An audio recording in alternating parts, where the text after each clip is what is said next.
Lonnie Berkland. He's a traffic engineer for the city of Lincoln. He's going to discuss the city's recent announcement of plans to update the city's traffic control system, as well as the Green Light Lincoln initiative to improve traffic safety and traffic flow. Please welcome Lonnie.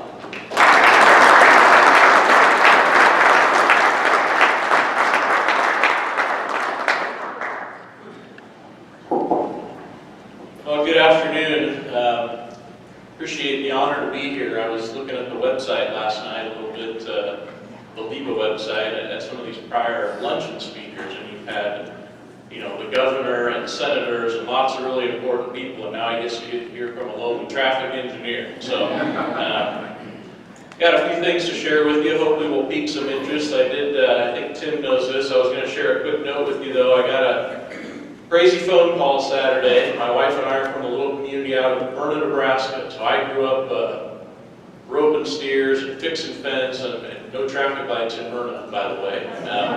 Out by Broken Bow in Sand Hills, if you're familiar with that. But anyway, my wife Michelle, her father was doing this community service thing and out trimming trees out back with the local little community center in Vernon, Nebraska, and he was up in the air some 30 feet and he fell and unfortunately passed away. So don't want to be a bearer of just doom and gloom, but it's been a rough few days, as you can imagine, in the Berkland home. So I'm going to skedaddle out of here and go get my kids and head west. Funerals tomorrow and all that stuff. But the family's been great, everybody around. So I just mentioned that for a couple reasons. Number one is if you ask me a question or two and I zone out and I seem numb, it's because I'm running on a lot of coffee and very little sleep. But the second part is my wife's folks were pretty simple people, and they didn't, travel a lot. They were due to retirement. They had just recently gone to Hawaii, though. They had all these plans. They were going to go to Australia, and so obviously that's not going to happen. So my word of advice is, it sounds cliche, but if there's something you really want to go do it. So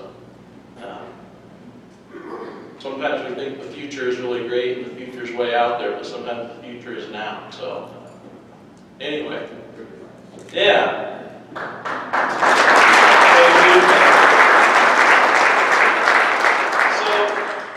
I see some familiar faces and some friendly faces, and I see we got the council folks here. Hi, Roy. I'm going to present on some stuff that I did here about a month or so ago at the chamber, and so if anybody was at that presentation, you might get regurgitated some of the same information. I apologize, but I'll try to dance or keep it spicy or something. A little bit about me. I've been at the city for about 2 years now.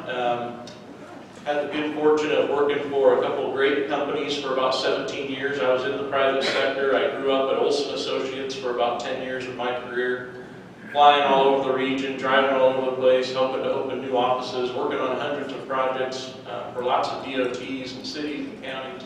Just a great experience there. After that, I went to work for a little firm called Iteris, which is here in town.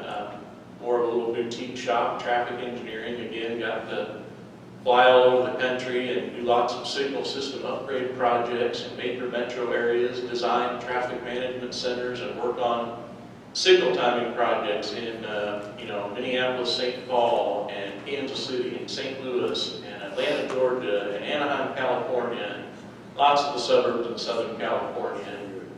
So I'm pretty blessed. When you get to do that kind of stuff, you learn a lot. You learn how other people do things, how to work smarter, not necessarily harder, and a lot about technology. And in the traffic management world, things are changing all the time. And so a couple of years ago, I was doing some work, again, as a private small business for the city of Lincoln, for Public Works. We were doing some citywide crash studies, and a man by the name of Virendra Singh, he's no longer around, but used to be in the city of Lincoln, and he was hanging out at my office one Friday afternoon after we met, and he said, "Hey, Lonnie, we're kind of in trouble. We're wanting to advertise a job for a traffic engineer and kind of a new management position, and we're really struggling with some things and some needed upgrades. And have you ever considered public sector work?" And I said, "You mean for like the city of Lincoln?" And he said, yeah, for the city of Lincoln. And I said, "Virendra, no, absolutely not. That has never crossed my mind." So anyway, things go on, a few weeks pass, this and that. Decided what the heck, take the plunge. I was traveling plenty and thought, maybe I could stay home a little more and really annoy my wife more than I already do. And so yeah, I took a big pay cut, worked more hours than I ever did in the private sector, way more headaches. It's a great thing, but it's been exciting. I love the challenge, and in the 2 years we've done a lot, and that's kind of what I'm going to share with you here. We started on this traffic management master plan. I learned right away when I started at the city, once I kind of got to know some of the staff and the folks in my division was, I think we were lacking a playbook a little bit. And I worked on lots of other planning studies and kind of traffic engineering work for some of these other agencies. And I started on this venture of putting together this traffic management master plan, or the TMMP, I like to call it. We have acronyms for everything in the traffic engineering. But basically the goal of this, and it probably doesn't show up well in that bubble, was to document improvements necessary to deploy a new modern system that provides value, sustainability, and improved quality life for the citizens of Lincoln. And part of the reason is a little bit of background on what the issue is. We're not alone in Lincoln. Nationally, there's kind of this growing epidemic, and I've been seeing it in my career for the last 10 years. Agencies, whether it's state DOTs or cities or counties, low population, big population, we're not really taking care of our funding and prioritization of simple ways to improve safety and traffic flow.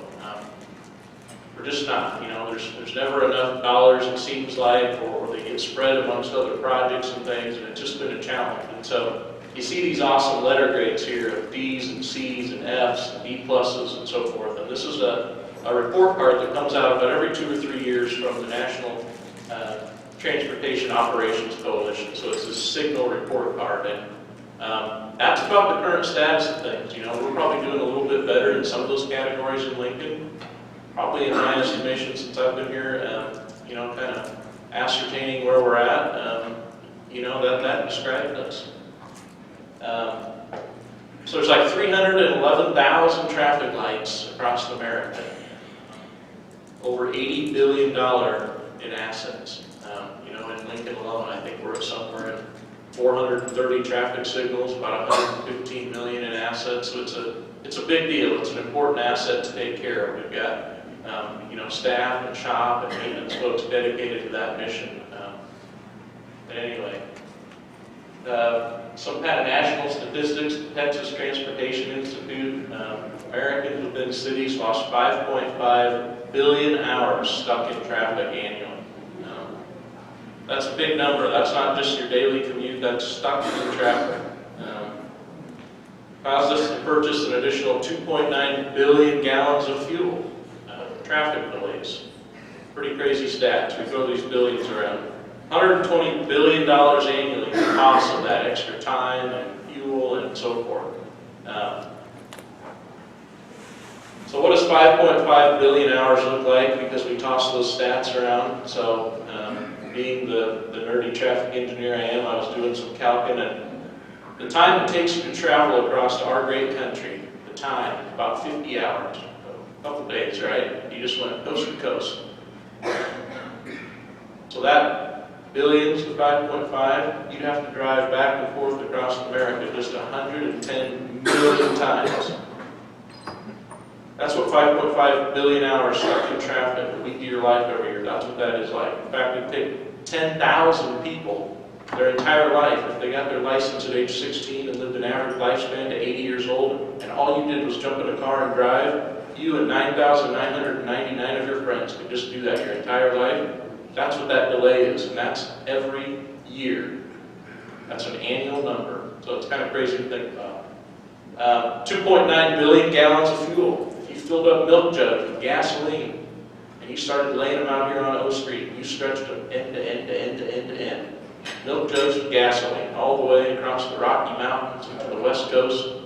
And he did that same thing all the way east into the East Coast. That's 2.9 billion gallons of fuel, except you'd have to do that 195 times. That's in 1 year, people. That's how much gas we burn sitting in traffic. And then some of you have seen this, the famous stacks of $10,000, the small stack up there in the upper right of the $100 bills, right? Stack them all on one pallet, put them on 10 pallets, that's $1 billion. And then, oh, by the way, copy and paste that 120 times. That's what $120 billion looks like. So it's pretty crazy when you think about efficient traffic flow, and we could be doing a better job. And all we do in this country is score at a grade of a B+. Pretty exciting, right? Job security right here. That's what I'm talking about. So the other reason that it's really important, though, is quality of life issues. When you look at a lot of these surveys, one thing is always in common. If you get on Google or look around, traffic commute indexes, average travel commutes, how well are we serving the business community? Traffic is always a big quality of life issue, and so it's something we want to get right in Lincoln. It's also low-hanging fruit. There's some things I'll show you here. You can improve safety, operations, and a lot of this traffic engineering work, which at the end of the day, we're talking about some improved traffic flow and some updating of our system. There's huge benefit cost ratios. We can spend a little bit of money, and I think really, I mean, I've done it. I've been part of it in lots of other cities, and I know we can get this done. We'll have some huge benefit cost ratios, and we can share that with the public, so it's pretty exciting. We have about 7,000 crashes annually in the city of Lincoln. That societal cost that we roll up based on property damage and hospital stays and insurance costs and the whole 9 yards is just about $280 million a year here in Lincoln annually. So if we can improve some traffic flow and be real conservative and say we might make things even 10% better, that's a $30 million annual savings. Same thing with signal optimization. A lot of the numbers that we toss around are around $3,000 to $4,000 per signal to do some traffic signal timing, and I'll talk about that in a little bit. I've been part of lots of projects where it ends up you roll up all the costs and the time and the effort to do that. 15 to 20 to 1 cost benefit ratios. So the US DOT tells us a lot of these projects, when we spend time and energy on our signal system, those benefits are as high as 40 to 1. So there's a big payback on if we look at things both from a safety perspective and operationally, just right here in the Lincoln community. So I started digging into this stuff and talking with my staff, and I think sometimes they think I'm crazy because I haven't been around for 30 years like a few of them. But I really started beating the drum about this strategic plan and this master plan, and it's really a lot about just kind of what we should be doing and what we could be doing, and just implementing some new change. And this graphic on the right describes a few of the staff there, kind of a, hey, who wants change? You know, who wants change? And then who wants to change? The hands go down. So, but we've gotten over that, I think. So it's been good. So we launched into this kind of a self-assessment, I guess I'd call it. You know, I told the guys, hey, I want to know everything about our traffic signal system. You know, the cabinets that are out in the field, the controllers. For some of you, this might be a little bit of traffic signal 101. We've got a huge underground system of conduit and wiring and, you know, thousands of dollars worth of equipment in these roadside cabinets, and the traffic signals and the displays and the poles and the lights. There's a lot of stuff, right, in all these assets. And I said, I want to know about everything. Like the make, the model numbers, the age, the condition, the conflict monitors, the equipment, when's it been tested, when's the last time it's been changed out. We have records of all that. I know we do. I want to absorb all this stuff like a sponge so I can figure out a better way to do things. And they started bringing me cardboard boxes. And cardboard boxes, files, and red ropes, and folders, and papers here, papers there. And did the big time out. Said, do we have anything electronic? Well, you know, we got a few databases, something here, and something there. So I said, okay, we're going to launch on a big new effort to get everything into GIS, an automated mapping system, and a database, and we are going to run the motors hot, and you guys are going to be tired of me harping about we are going to get all this stuff pulled together in a database. Why? But that's what we did. And so we launched into this and started to really quantify and encapsulate. These are just some pictures again of kind of equipment and cabinets and those structures, you know, detection cameras, all this stuff, right? So we put together a big asset management mapping effort in GIS. This doesn't show up real well, but we now have a fully functioning, in about a 12-month period, map in GIS that we can click on all the lines, all the dots on the map. We can bring up in a web-based format there where all of our intersections are at, where all of the conduit is at, what all the equipment is. You can zoom in and bring up an aerial background. We can make smart decisions when consultants call us and they're doing design work and where to avoid your fiber and how do we best troubleshoot something. We've got pictures in the inside of all 430 cabinets now. So I can look at what kind of controller and where the wiring is run. And that upper right spiderweb hornet's nest there is the bottom of a cabinet where wires go out. So I can see, hey, that's at capacity. We can't run some new wire. But we can do all that now with a couple strokes of the mouse. And it used to have guys out running around chasing their tail for 4 hours out of the day. So we're kind of in a different world now, and it's pretty cool. It's pretty powerful. Traffic count information. We've been loading that stuff into a database. We get calls sometimes from the realtor communities and developers and stuff. Hey, what's the traffic count by this intersection? I've got a hot property, and we used to fumble around and go through records and hard copy paper things. And we had traffic counts, by the way, for some of our areas that were 2 years, 4 years, 5 years, 8 years, 12 years old. So about 18 months ago, I said, we're going to start a new traffic count program, and we're going to hire a couple of consultants, and we're going to use, again, new technology. We're going to do counts with cameras, and we're going to automate that system. And we're going to create 24-hour volume factors. And I said, we're going to count all 430 traffic signals, and we're going to be on this 3-year rotation, no more old data. We're going to get it done in 3 years. And I winked at him, and I said, you're crazy. And so as of this December, we're actually going to get it all done in 2 years. So again, we're trying and we're working and we're getting a little more high tech. Crash data, again, another thing that we get requested for to kind of look at and dive into. There's so many statistics under the sun when we look at intersections and better ways to improve things. So we're trying to really automate a lot of that as well too. It's been a big lift, but it feels like the snowball is kind of towards the top of the mountain and we're getting closer. So what happens when you find all this data and all this information and you have to look yourself in the mirror and say, there's some things that we don't have out there that's so savvy. Some hardware, some software, the condition of things, right? All this equipment that we help move all you people back and forth to work every day and at home. And when you're sitting at a red light, cussing, man, I wonder who the traffic engineer is. Yeah, right? I don't think Kobe put my cell phone number on the brochure. So we're gonna look to modernize some things. We've got lots of infrastructure. We've been testing some new cabinets and controllers, some displays.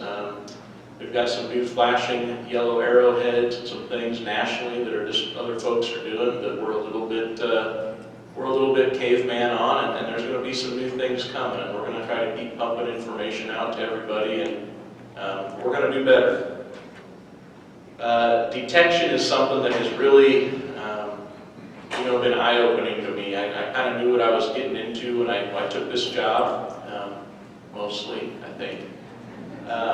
But we've got a mix of loops and cameras and pucks and radar detection. And when I say vehicle detection, that's basically when you pull up to an intersection, we have magnetic loops that are in the ground. So they're under the pavement, and that will detect your vehicle and say, hey, traffic light, I'm here, give me a green. And you'll see cameras on the mast arms and so forth too. We've just got a lot of aging infrastructure in that regard. Saw cut loops is a practice that has gone on, I believe, for decades around here, and in other places in the country. But we go pave these nice new projects, and if we're not totally fixing the signal, we just go ahead and we start saw cutting in our brand new concrete, and we wrap wire in there. And again, I kind of said, no more. No more saw cut loops, because this is what happens. So. The other thing is we get about $1,000 each to install a loop. In some intersections, we'll have upwards of 40 or 50 loops at an intersection. So Do the math, 40 or 50,000 for detection. It's a pretty important thing to operate a system. We can go put in a brand new spanking state-of-the-art camera system for less than half of that money.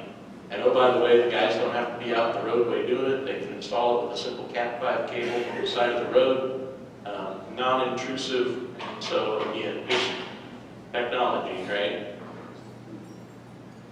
This is a quick map of that detection. Basically, almost 30%, or about 1/3, of our intersections have some faulty detection, which is bad. You know, we can put things on kind of a recall mode, and we can still move traffic and do things, but when you're going down the road and you get stopped for no reason and you don't see anybody on the side street, that's bad detection. When you're sitting on the side street coming out of your neighborhood and it feels like you never get a green light, that's probably bad detection. And we take phone calls not every other week and not weekly, but like every day on bad detection. I've got a goal to get that 30% down to less than 5%, and we're going to do a major lift on some of this detection again. We're going to get it done. It's not tomorrow, but I think pretty soon we're going to get it done. Software is the biggie. Part of the reason I took this job is we've got an aging signal system. So operationally, we have this mainframe central software, right? It's at my office, and then there is firmware that's out at all these 400 and some intersections. And the software that we have, you can see historically in the city of Lincoln, we've upgraded about every 6 to 8 years, dating way back to the late 70s. The current system that we have is Actra. It's a Siemens product. It's been a good product, but it's been about 16 or 17 years since that's been upgraded. It runs on an old Windows XP server in my office. I don't even have it installed on my personal computer at the city because we upgraded to a Windows 7 heading edge atmosphere. So you can see it's no longer supported by the vendor, the manufacturer, and it's time to upgrade. And that's something that we're sitting down right now to basically write the RFPs and go through the lengthy list of requirement statements. And by the end of this year, we're going to have a brand new central software package and brand new controllers out in the field that are way super flexible at these 400 and some locations. And again, we're going to do better. This is a shot of Lonnie's desk down here in the lower left. Pretty sexy, I know. Papers all over the place. Upper right is a shot of Husker game day football. So we do a lot of traffic engineering. We're kind of the lead dog when it comes to managing game day Saturdays. And I came into the office one of the first Saturdays. I was hired and I was all pumped up. You know, we don't have a big fancy traffic management center, but we change signal timings and we do a pretty good job of flushing traffic out post-game. I was all geared up to push send, and all of downtown was going to change green lights, and I was all amped up to do it, and I started getting all these error messages, like this DOS code, com failure, com failure, com failure, com failure, and I was calling guys, and what the heck's going on? Well, anyway, the cops were on the radio and LPD. Tell the traffic engineer, thanks a lot. We never did get stuff. I'm like, hey guys, I'm right here. But the basis is so much of the software now is much more modern. Honestly, I could sit at home in a lazy boy in my jockey shorts and manage football game day traffic from my iPad if we had a new system. And so it's just going to be a game changer for us, and things are going to be a lot more simple. And I hope you all are going to reap the benefits. Communications, you've heard about the Fiber to the Home initiative. It's awesome for us. We've got a pretty good fiber optic network, but as part of these contracts, Al is going to be required to pull in 1 gigabit connections to all of our traffic signal cabinets. We have residents too in our signal cabinets. They're called mice and snakes and things like that. So they're also going to get high-speed fiber. It's going to be pretty cool. That's going to allow us a very robust and redundant network to keep plowing away. One of the other big components I've been getting our arms around is our traffic signal structures and just our rehab program. It was about a year ago this past May, the guys called me on, I think it was like a Wednesday evening, and they said, Lonnie, you better get up North 27th Street. And I was like, what's going on? Well, we just had a traffic signal mast arm fall out of the sky, and it fell on a car and crushed a young woman and her her son in the front seat. They're okay, it's fine. They went to the hospital. But the wind blew a little bit too hard, and this is what happened up by the Home Depot on North 27th Street. That's real, and that's Lincoln, Nebraska. And so we've got a lot of this aging traffic signal infrastructure. And when I saw that, I began to be very curious about the rest of our locations. And so we launched on a new non-destructive traffic signal pole testing program with a consultant. We tested some 200 traffic signal pole and mast arms, and we found a few that were pretty bad, and they've since been replaced, and we did it in a hurry. But that's, again, something annually that we're going to be doing because we don't want this to happen. The other thing we did based on that is we launched into, with all this information that we know now, and age and condition, I said we're going to create some algorithms and talk about the condition of our system, and we're going to create a prioritization and a ranking system for our rehab program. We've now got that. We've got some signals, believe it or not, that are out there from 1955, 1960, and the typical lifespan and the warranty limits are supposed to be no longer than 30 years old. So we have just about 100 traffic signals in this community that are older than 30 years old. So we got some work to do. Staffing was another thing that I've been kind of on this sales pitch and working with our management team and mayor and others, and I won't go into this in any detail, but we haven't had necessarily the Cadillac of staffing makeup in the traffic engineering division. And I kind of put some data together for a lot of our peer cities, and a lot of those cities have 5, 6, 7, 8, 9 Lonnies, and we have 1, and that message has been heard. And we're not really talking about adding FTEs so much as just we've got some technicians and reformulation of expertise. We've got a couple ads that close this Friday for a few extra traffic engineers, so I'm super excited about that. The 4,000 unread emails in my inbox are going to start getting cleaned out, and that's a real number. So we just, a lot of stuff going on in traffic, and we're kind of trying to reformulate ourselves a little bit in terms of staffing as well. Really the goal is to lead to kind of a total system strategy, signal optimization, lessen the delays of the number of stops, improve safety. This is a green initiative too, less carbon monoxide and pollutants in the air, and it really is, it's low-hanging fruit, so it's kind of exciting. This doesn't show up real well, but again, this is in the master plan. We're going to launch on some priority corridors. We're going to start looking at detection upgrades. And I hope that by the end of this year, with the new software and the controllers and things, we're going to put out some RFPs to some of our great consultants here in town to help us with some signal retiming. This has been kind of a big 24-month blip, and I think within another 24 months, we're going to have a lot of hardware fixed. We're going to have a lot of new signal timings running out there on the streets, and we're going to be kind of fundamentally different. So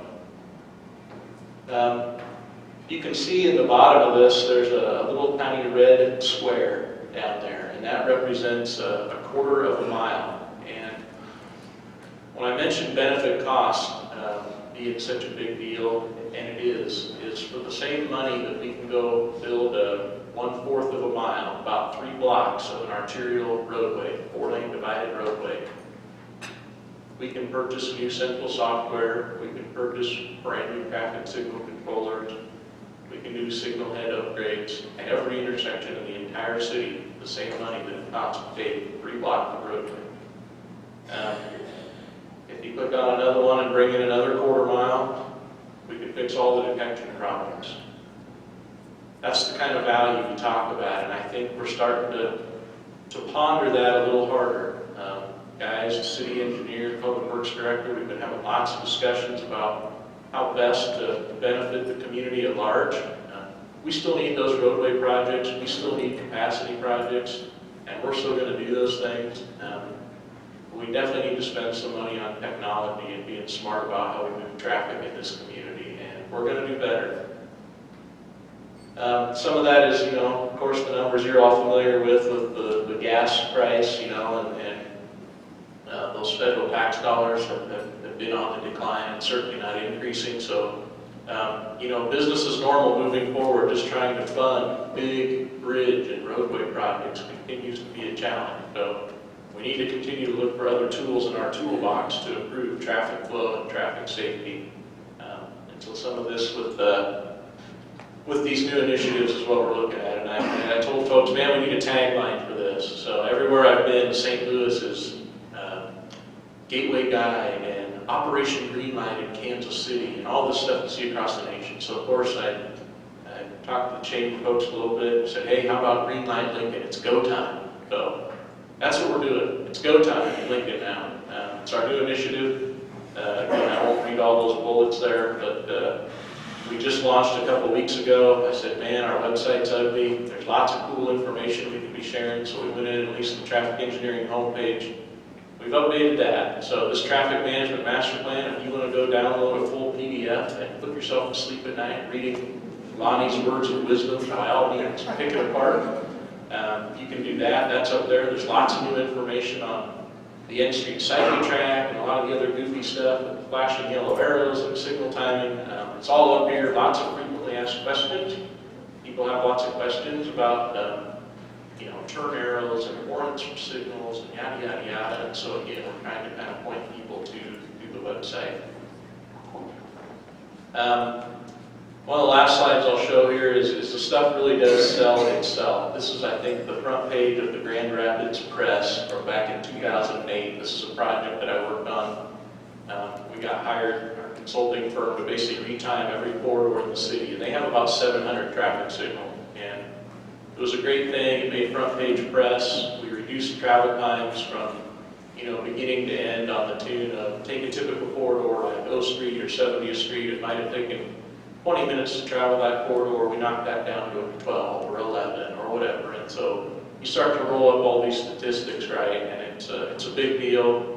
We had before and after videos, in-car travel videos, and mapping to show how you saved on your commute. And it was just a good public effort, and it got folks, thinking a little bit more about traffic signal optimization and the way to do things better. We haven't done formal signal retiming. We do kind of some incremental retiming. I've got a technician or two that work on that, but the kind of heavy lifting where we go out and collect data and hire some consultant help and retime an entire corridor at once, AM, noon, PM peak, off-peak time periods. We haven't done that kind of thing in over a decade here in the community, and you're going to see us go hog wild crazy retiming traffic lights here over the next 18 to 24 months. So I'm trying to get rid of phone calls. That's my big name.